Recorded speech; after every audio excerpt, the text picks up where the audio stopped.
Hello and welcome. I'm Blair Blackwell, and this is the Daily Market Brief. Let's catch up on what's moving in markets today.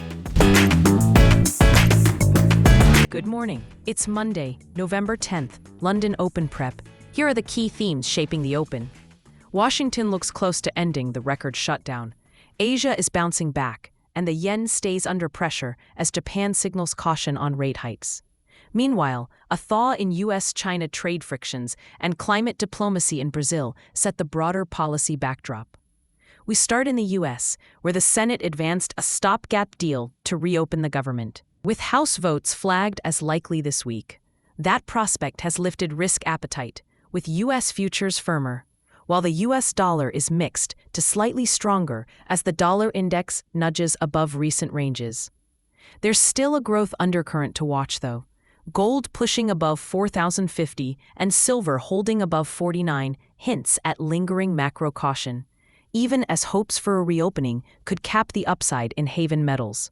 In Asia, the tone improved. South Korea's Kospi led a recovery after last week's AI-led sell-off, and investors digested China's October inflation coming in better than expected, easing deflation worries. On the policy front, Beijing suspended special port fees on U.S.-linked ships and rolled back export curbs on key metals like gallium and germanium, moves that point to a mild easing in U.S.-China tensions and a tailwind for commodity-linked trades. Cryptocurrencies reflect the risk tilt too, with Bitcoin back above a big psychological threshold, though some analysts still flag a bearish short-term setup, so signals there are mixed. Japan remains a focal point. An economic advisor to Prime Minister Sanai Takaichi said a December rate increase would be risky, and a Bank of Japan board member reiterated that policy decisions will be cautious and data-dependent. Add in the Prime Minister's looser fiscal stance, and the yen remains on the back foot, with dollar-yen steady near 154 as markets price a very gradual normalization path. For traders, that matters. Australia's dollar is firmer.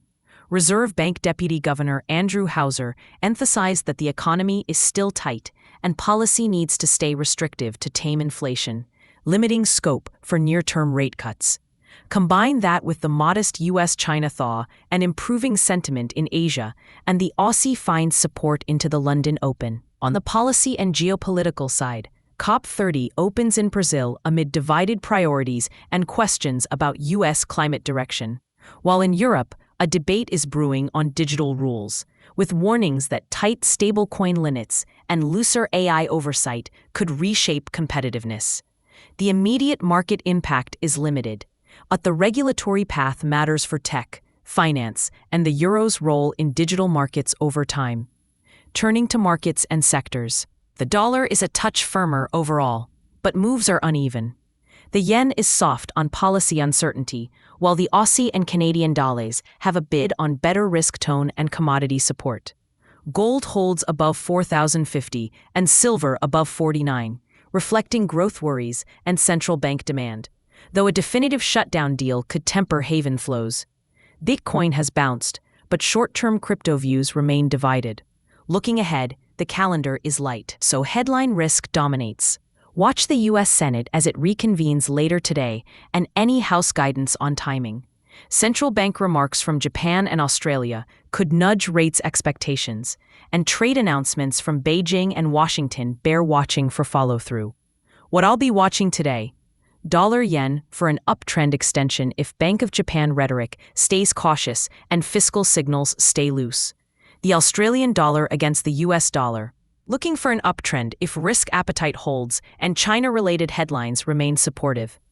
Gold versus the dollar, watching whether prices can sustain gains above recent highs or stall if a shutdown deal lands. And Bitcoin against the dollar, to see if it can hold above that psychological line after the weekend rebound. Bottom line, sentiment is improving but still fragile. Policy progress is helping, yet the growth question hasn't gone away. That's it for today's edition of the Daily Market Brief. Thanks for listening. I'm Blair Blackwell. This podcast is for informational purposes only and does not constitute financial advice, trading recommendations, or investment guidance.